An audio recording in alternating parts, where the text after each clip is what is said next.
തെരഞ്ഞെടുപ്പ് നടക്കും. രണ്ട് ഭാഗത്തെയും തെരഞ്ഞെടുപ്പ് പൂർത്തിയാവുകയാണ്. തെരഞ്ഞെടുപ്പ് പ്രവർത്തനങ്ങളിൽ കണ്ട അനുഭവം LDFന് വലിയ തോതിലുള്ള പിന്തുണ ജനങ്ങളിൽ നിന്ന് ലഭിക്കുന്നുവെന്നാണ്. അത് ഈ തെരഞ്ഞെടുപ്പ് ചരിത്ര വിജയം LDFന് സമ്മാനിക്കും എന്ന പ്രതീക്ഷയാണ് നൽകുന്നത്. UDFന്റെ കേന്ദ്രങ്ങളെന്ന് സാധാരണ കണക്കാക്കുന്ന തദ്ദേശഭരണ അതിർത്തികളടക്കം ഇത്തവണ LDFനെ സ്വീകരിക്കാൻ തയ്യാറായിരിക്കുന്നു എന്നതാണ് ഇതേവരെയുള്ള അനുഭവം സൂചിപ്പിക്കുന്നത്. അപ്പോൾ മികവാർന്ന വിജയത്തിലേക്ക് LDF കുതിക്കുന്ന കാഴ്ചയായിരിക്കും ഈ തെരഞ്ഞെടുപ്പിൽ ഉണ്ടാകുന്നത്. UDFും BJPയും പറഞ്ഞുകൊണ്ടിരിക്കുന്നത് ഇത് തെരഞ്ഞെടുപ്പിൽ ഏതെങ്കിലും രീതിയിൽ ഏശാൻ സാധ്യതയുണ്ട്. ഇതൊന്നും ഒരു തരത്തിലും ഏശുന്നൊരു കാര്യമല്ല.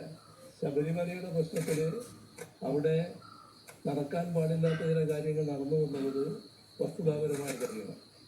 ആ കാര്യത്തിൽ സർക്കാർ കർക്കശമായ നിലപാടാണ് എടുത്തത്. ഈ സർക്കാരായിരുന്നില്ലെങ്കിൽ ഇത്തരം കാര്യങ്ങളിൽ ഇത്ര കൃത്യതയോടെയുള്ള നടപടികൾ ഉണ്ടാകില്ല എന്ന് വിശ്വാസികളെല്ലാം ഉറപ്പായി കരുതുകയാണ്. അതുകൊണ്ട് തന്നെയാണ് സർക്കാർ സ്വീകരിക്കുന്ന നടപടികൾക്ക് വിശ്വാസികളുടെ ആകെ പിന്തുണ ലഭ്യമാകുന്നത്.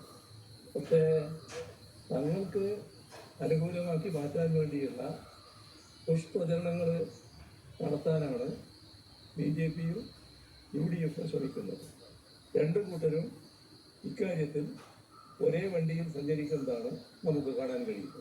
ഇസ്ലാമിയെ കൂട്ടിയതെങ്കിൽ അതൊന്നും ഈ തെരഞ്ഞെടുപ്പിൽ യാഥാർത്ഥ്യമാകാൻ പോകുന്നില്ല. എല്ലാ വിഭാഗങ്ങളും LDFനെ പൂർണ്ണ മനസ്സോടെ അംഗീകരിക്കുന്ന നിലയാണ് വന്നിട്ടുള്ളത്. ഈ ദിലീപിനെ പോലും ന്യായീകരിക്കുന്ന നിലപാട് കഴിഞ്ഞ പോളിംഗ് ഡേയിൽ പോലും ഉണ്ടായിട്ടുണ്ട് UDF കൺവീനറുടെ ഭാഗത്തുനിന്ന്.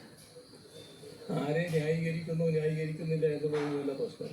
അത് UDFിൻ്റെതായ നിലപാട് വ്യക്തമാക്കുന്നു എന്നാണ് കാണേണ്ടത്. ഇവിടെ പ്രശ്നം വരുന്നത് അതിജീവിതയുമായി ബന്ധപ്പെട്ട പ്രശ്നമാണ്.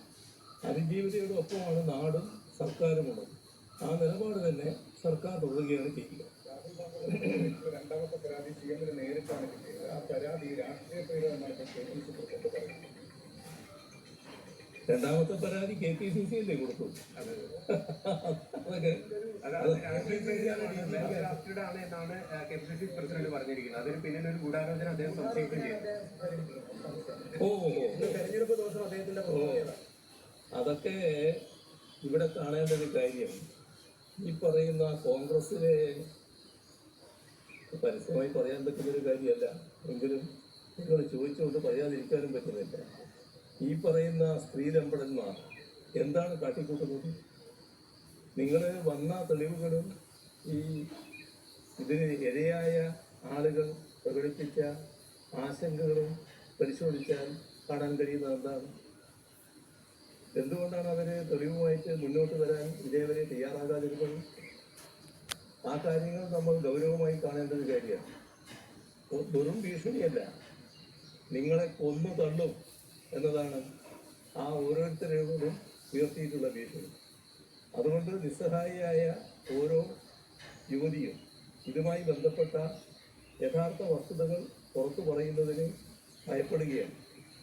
അതുമായി ബന്ധപ്പെട്ട് മറ്റു നടപടികളിലേക്ക് പോയാൽ തൻ്റെ ജീവൻ അപകടത്തിലാകുമെന്നാണ് കണക്കാക്കുന്നത്. ഇത്തരമൊരവസ്ഥ എങ്ങനെ ഒരു രാഷ്ട്രീയ പാർട്ടിയുടെ ഉത്തരവാദപ്പെട്ട പ്രവർത്തകരുടെ ഭാഗത്ത് വരുന്നുവെന്നാണ് ആലോചിക്കേണ്ടത്. ഇതുമായി ബന്ധപ്പെട്ട് നിരവധിയായ പ്രശ്നങ്ങളാണ് ഉയർന്നു വന്നുകൊണ്ടിരിക്കുന്നതെന്ന് കാണുന്നു. ഇപ്പോൾ വന്നതിനേക്കാളും അപ്പുറത്തുള്ള കാര്യങ്ങളും ചിലപ്പോൾ വന്നേക്കാം എന്നതും നാം കാണേണ്ടതായിട്ടുണ്ട്. അങ്ങനെയുള്ള ഒരു ക്രിമിനൽ സംഘം, യഥാർത്ഥ ലൈംഗിക വൈകൃത കുറ്റവാളികൾ, അവർ നാടിന് മുന്നിൽ വന്ന് വെൽ ഡ്രാഫ്റ്റഡ് എന്നൊക്കെ പറഞ്ഞുകൊണ്ട് ന്യായീകരിക്കാൻ ശ്രമിച്ചാൽ അതൊന്നും പൊതുസമൂഹം അംഗീകരിക്കില്ല എന്നവർ കണ്ടുവന്നു. മതി മതി മതി മതി മതി മതി